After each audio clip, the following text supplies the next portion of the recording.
¿Qué tal, profesoras, profesores? Un saludo cariñoso para todas y todos ustedes. Estamos pues en otro curso más. Ahora en este eh, oportunidad pues vamos a hablar sobre dificultades de la lectura, comprensión de textos y fluidez lectora como componente del proceso rector. Entonces, pues vamos a entrar ya de lleno, ya quizás ya nos conocemos de algunos cursos anteriores, maestro Enrique Arendón a sus órdenes. Este es un curso pues de la Universidad de la Singularidad que dirige el rector, el doctor Francisco Javier Herrera González, a quien le mandamos un cordial saludo. Vamos a comenzar. Tenemos aquí nuestro título ahora de este curso doctoral. Vamos a analizar tres cosas. ¿Por qué nos cuesta tanto trabajo leer? Eh, ¿Por qué nos cuesta también trabajo comprender los textos? ¿Y por qué nos cuesta a veces ser fluidos en nuestra lectura? Todo esto va formando parte del proceso lector, son componentes de este proceso. Y antes que nada, yo lo que quisiera comentar es que normalmente cuando vemos un libro, un curso sobre comprensión lectora, análisis psicolingüístico de la lectura, casi siempre están enfocados y los relacionamos con problemas de la lectura de los niños. Yo lo que aquí quisiera sostener es que esto que vamos a ver ahora le pasa a los niños, le pasa a los adolescentes y nos pasa a los adultos. Entonces, este será un curso en donde podremos encontrar, por un lado, recursos de comprensión y otros recursos técnicos y aplicables a que la gente pueda mejorar su lectura, comprender los textos y sea fluida en sus lecturas, ya sea niño, adolescente o adulto. La falta de lectura o los problemas en la lectura no son específicos de una edad. Si bien el trastorno de lectura es un concepto diagnóstico del DSM-5, es decir, del Manual Diagnóstico y Estadístico de los Trastornos Mentales, está en el apartado de los trastornos del aprendizaje. Si bien eso es un diagnóstico para los niños en la cuestión de la lectura, eso no quiere decir o no se sigue que adolescentes y adultos no podamos presentar problemas en la cuestión de la lectura. Bueno, iniciadas estas reflexiones, vamos a ver la siguiente diapositiva. Quiero presentar este curso con la siguiente frase, que dice así: un lector vive 1000 vidas antes de morir. El que nunca lee, solo vive una. Es una frase de George R.R. Martin, es un escritor y guionista estadounidense, y que nos deja pensando muchas cosas. ¿Cuánto hemos leído? ¿Cuántas vidas, de cuántas vidas o personajes ficticios y no ficticios nos hemos enterado por medio de las novelas, los ensayos, los análisis, de cualquier lectura? Si no leemos, pues nada más estamos viviendo nuestra vida propia y nada más. Entonces, leer nos da la oportunidad de vivir muchas vidas teniendo solo una, que es la nuestra. Entonces, creo que es una frase muy poderosa. Los objetivos de este curso son los siguientes. Por un lado, dar a conocer algunos de los aspectos fundamentales de la compleja habilidad humana de la lectura y sobre lo que está involucrado su aprendizaje. Ese es como nuestro primer objetivo. ¿Cuáles son estos aspectos basales que llevan esta habilidad de leer, que es una habilidad muy, muy compleja, y cómo se involucra el aprendizaje? ¿Por qué un niño no puede aprender a leer y por qué un adulto también no pudo aprender a leer o lee de una manera, digamos, deficiente? Vamos a ver estas cuestiones. Otro objetivo es analizar cuidadosamente el proceso de la lectura para examinar todas las partes y requerimientos de este proceso. Vamos a ver paso por paso, vamos a desmenuzarlo, qué se requiere para que tengamos este proceso claro. Tercer objetivo es proporcionar una idea de los elementos que están involucrados en la lectura y en su aprendizaje. Vamos a ver qué elementos tienen que ver y cómo aprender a leer bien.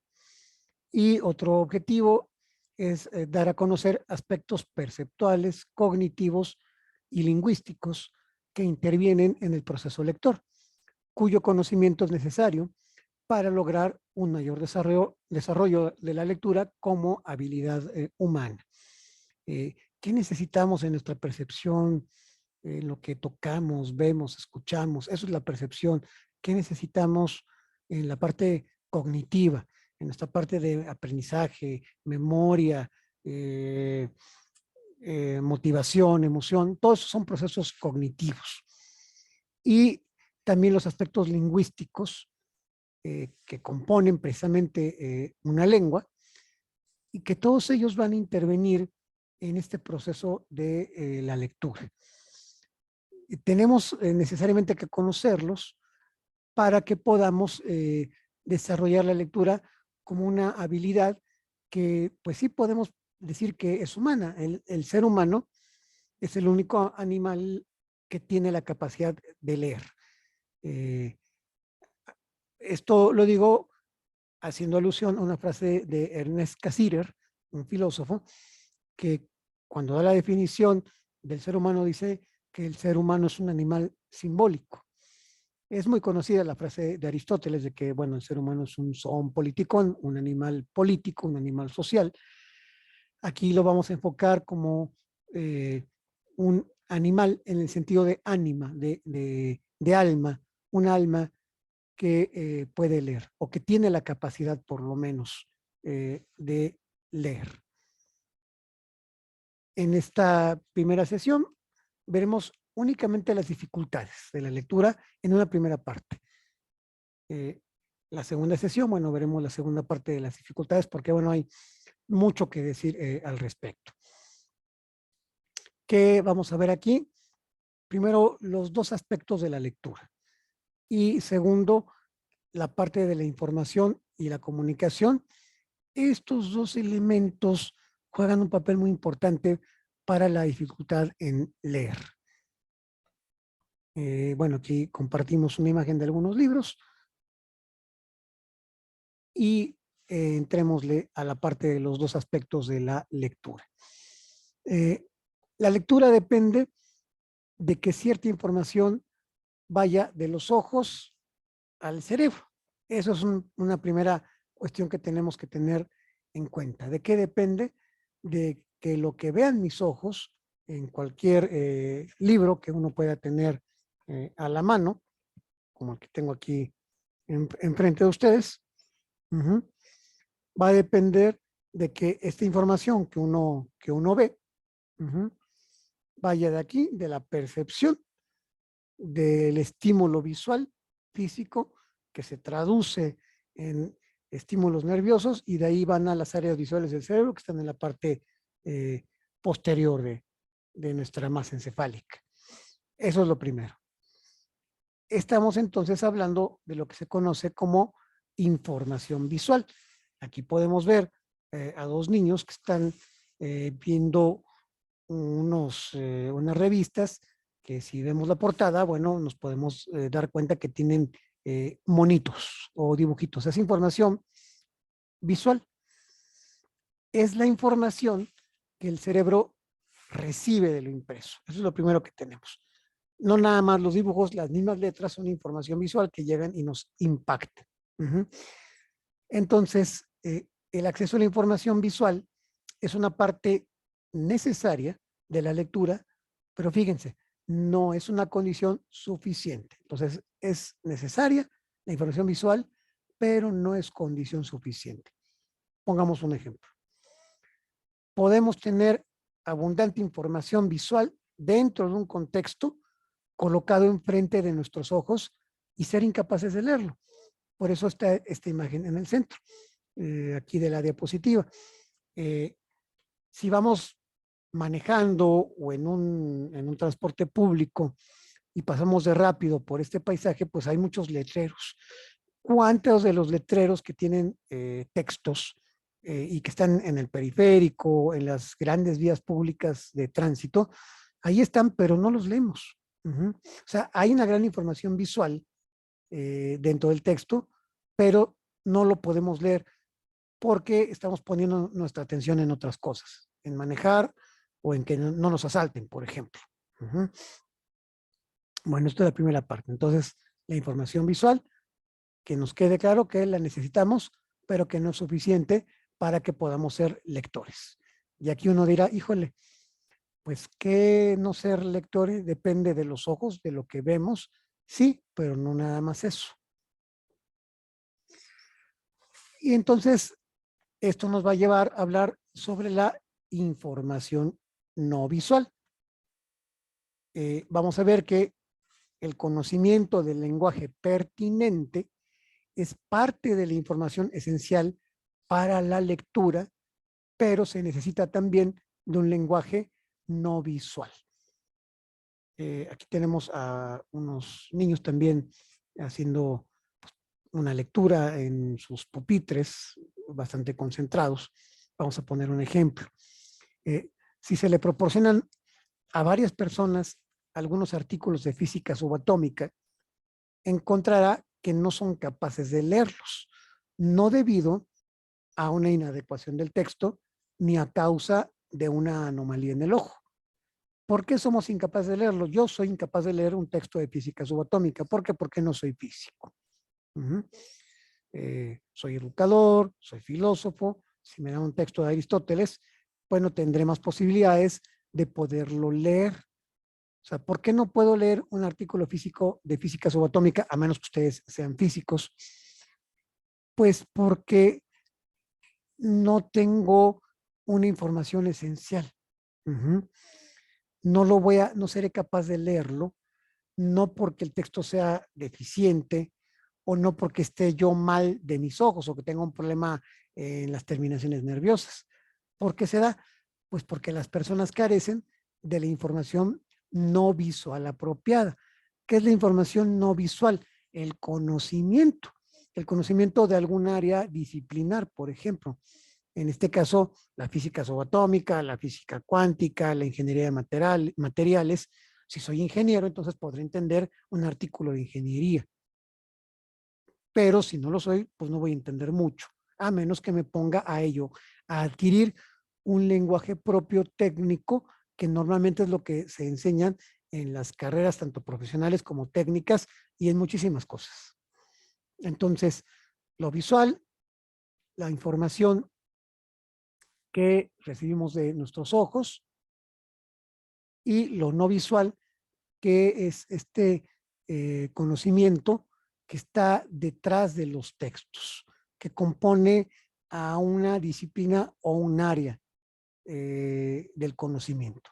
Tenemos estos dos elementos que, por lo que entonces vamos a ver, es que el conocimiento de la manera en que se debe leer es otro tipo de información no visual y de gran importancia para hacer posible la lectura. Pongamos otro ejemplo. Un psicólogo puede tener mucha información acerca de muchos temas sobre conductismo, análisis de la conducta, cognición, pero si se topa a lo mejor con un libro de Freud, no lo va a entender, no lo va a poder leer, siendo psicólogo. ¿A qué me refiero? Que el psicoanálisis tiene toda una información propia del conocimiento psicoanalítico. Es decir, habría que familiarizarse con los términos y conceptos que componen el psicoanálisis para poder entender un libro psicoanalítico. Y así nos podemos seguir con muchos más ejemplos, ya no voy a poner más, espero que con esto más o menos se vaya entendiendo. Entonces, Lo que tenemos que tener claro es que la información no visual se distingue fácilmente de la información visual. Todo el tiempo la trae consigo el lector y no desaparece cuando se apagan las luces. O sea, si yo apago aquí la luz o la que tengo atrás, ahí sí desaparece mi información visual y no voy a poder leer un libro porque no tengo la luz. Pero la información no visual la tengo archivada en mi cerebro. Uh-huh. Esa información no desaparece. Entonces, la distinción entre la información visual y no visual, pues puede parecer obvia. Uh-huh. Sin embargo, es tan decisiva en la lectura y en el aprendizaje de dicha lectura. Uh-huh.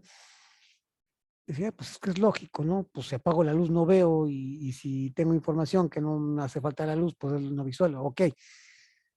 Pero esto es decisivo para cómo aprendemos a leer. Vamos a verlo en este momento. Aquí, bueno, podemos ver a un niño que tiene una serie de información. Todo esto está dentro de su cerebro. ¿Mm? Este hombre que está leyendo una hoja de periódico tiene los dos tipos de información, la visual, que es la que está haciendo que enfoque y cierre sus ojitos o los haga chiquitos para poder decodificar la información visual, pero también tiene una información dentro de su cerebro que tiene que ver con el lenguaje, con muchos conocimientos, con su cultura, que le van a permitir también leer. Siguiendo con esta misma idea y lo ponemos más gráfico, fíjense, en la parte de arriba tenemos la información visual de nuestro lado izquierdo de la pantalla y del lado derecho la información no visual en una relación, por eso está esta línea, y va a ver que la información visual es a través de los ojos y la información no visual, vamos a ponerlo así, es detrás de los ojos. Cuando digo detrás de los ojos, es una frase simbólica, es decir, no es que yo tenga la información atrás, ¿no? Sino es la información que no se procesa por el sentido de la vista. La combinación de la información visual con la no visual es lo que nos va a permitir la lectura. Uh-huh. Normalmente podríamos pensar que la lectura dependería de la información visual. Eso es un error. Uh-huh. La lectura se posibilita en la medida que las dos informaciones se cruzan y coadyuvan a que podamos leer. Vamos a ver que pues hay una relación recíproca entre ellas. Fíjense, entre más información no visual que tengo de este lado tenga un lector, menos información visual necesita. Si yo tengo más de lo no visual, necesitaré menos información visual. Y la parte contraria, mientras menos información no visual esté disponible, o sea, decir, detrás de los ojos, más información visual se requiere. Y la relación recíproca, pues está representada en esto por la línea curva entre los dos tipos de información. Pongamos un ejemplo. ¿Cómo aprendemos a escribir en un nuevo idioma? O cuando fuimos pequeños, para aprender a escribir la palabra manzana me ponían el dibujo de la manzana. Uh-huh. O cuando aprendemos un nuevo idioma, como pudiera ser el italiano, muchas veces los libros traen muchas ilustraciones, precisamente para ver que, por ejemplo, trae la ilustración de una mujer y vemos la palabra donna o Madonna. Uh-huh. Bueno, entonces yo asocio que esa imagen de mujer se identifica con Madonna, es una información visual. Después ya no necesitaré, ya la pasaré a detrás de los ojos. Aquí lo que tenemos que ver es que esta información es dinámica, va fluctuando en muchas áreas, ¿no? Hay lecturas que tendremos más información visual y otras lecturas que hagamos que tendrán más información no visual, pero siempre es una coadyuvancia de ambas. Pongamos también más ejemplos y relacionándolo con las ilustraciones que estamos viendo. Es un fenómeno común el hecho de que los artículos periodísticos pueden leerse con facilidad, o sea, se pueden leer relativamente rápido. Son fáciles de leer debido a lo que ya conocemos. O sea, tenemos una necesidad menor de información visual. Todos estos artículos también que hay ahora en internet, pequeños blogs, están hechos para eso, para que los leamos de una manera rápida, porque ya no tenemos necesidad de tanta información visual. Entonces aquí tenemos este primer ejemplo, aquí tenemos a este señor leyendo el periódico. Y bueno, pues ahora tenemos una razón para entender por qué la lectura puede ser tan difícil para los niños. O sea, ellos pueden tener poca información no visual relevante. Y como tienen poca información visual, no visual, perdón, entonces todo se va a ir a lo visual y por eso les va a ser difícil aprender a leer. Y aquí es un papel fundamental de nosotros como profesores hacerles entender a los papás de los niños que ellos no es que estén discapacitados o que sean torpes para leer. Ay, es que este niño tiene mala cabeza, no se le da la lectura. No, señor, no es que no se le dé la lectura, es que tiene poca información no visual relevante precisamente porque está niño, porque hay poca, todavía el banco de datos, si quieren ustedes verlo así, pues no está tan lleno porque pues tiene menos años que uno. Aunque bueno, también déjenme decirles que hay mucha gente adulta que tiene muy poca información no visual en su cerebro. Pero bueno, ese es otro asunto que luego después abordaremos y que tendría que ver con la incultura. Pero bueno, dejémoslo ahí. Entonces, vean cómo aquí esta persona adulta tiene un periódico donde sí hay una imagen, por ejemplo, ahí se ve un avión, pero hay más texto, y estos niños están leyendo cuentos, unos cuentos que están llenos de ilustraciones. El niño todavía necesita muchos recursos visuales, y los adultos también. ¿Cuántas veces los adultos necesitamos algo visual? Y después ya lo echamos para detrás de los ojos, pero muchos necesitamos algo visual para poder leer algo.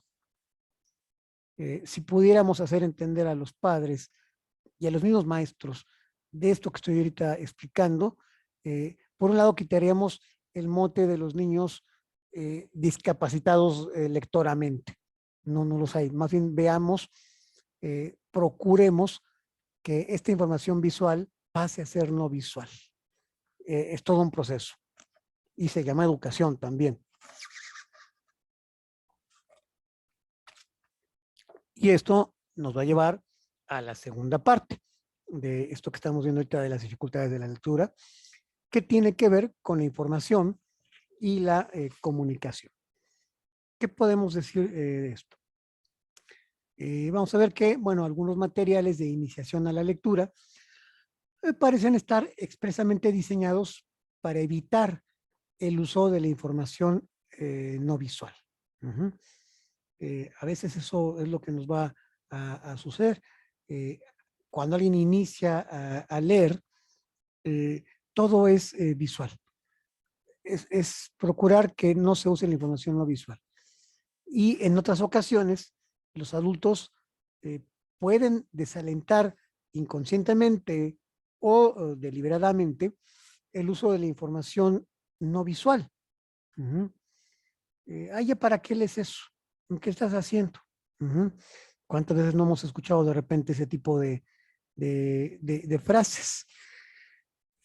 Pero independientemente de cualquiera que sea la causa, la insuficiencia de esa información, pues va a ser más difícil la lectura. Es decir, si en mi cerebro no tengo información no visual, esto va a dificultar mucho la lectura. Por eso es que puede llegar a haber adolescentes, ya no niños, que se frustran, como vemos la cara de esta muchacha que está intentando leer y probablemente no está entendiendo. ¿Por qué? ¿Tiene un problema ocular? No. ¿Se sabe el alfabeto? Sí. ¿Distingue las letras? También.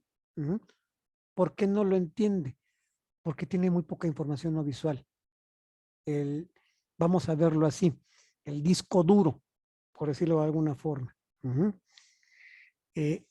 Incluso puede hacer imposible la lectura por la simple pero inevitable razón de que hay un límite para la cantidad de información que puede manejar el cerebro en un momento determinado.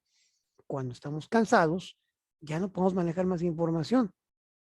Lo que necesitamos es descansar. a veces, y a mí me ha pasado, que si estoy muy cansado y estoy leyendo algo, pues ya no estoy entendiendo. ¿Por qué? Porque estoy agotado o porque la cantidad de información ya es demasiada y el cerebro necesita un descanso. Ujú.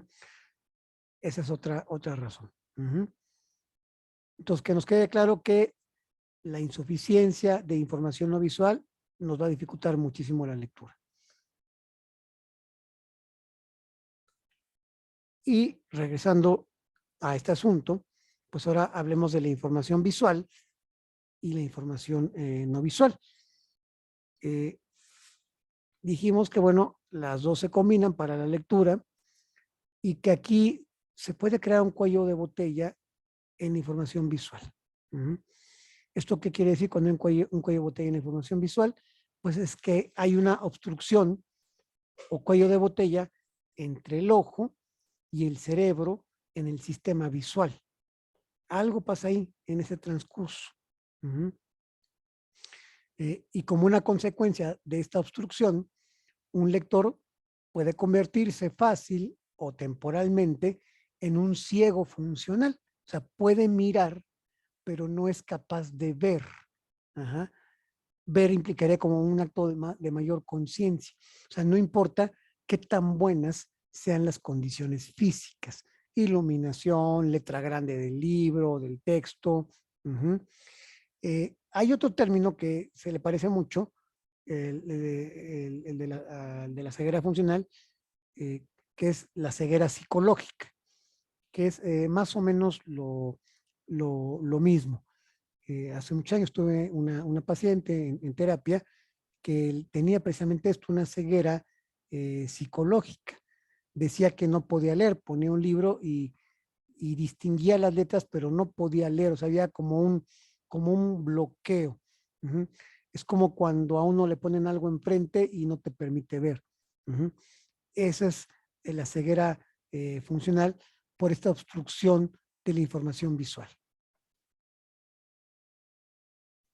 Y también otra distinción importante que tenemos que hacer es la siguiente. Las palabras se usan ya sea de una manera especializada, limitada o bien impredecible, que incluso pueden causar más problemas que beneficios, debido a que los lectores prefieren interpretar palabras conocidas de maneras familiares. Uh-huh.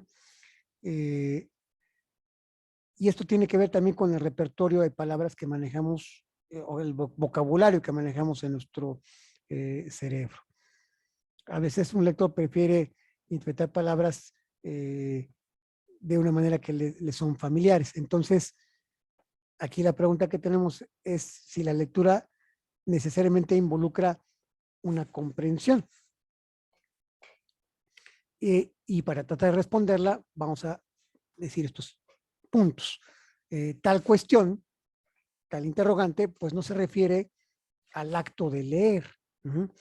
La única respuesta posible es que algunas veces la lectura ciertamente implica comprensión.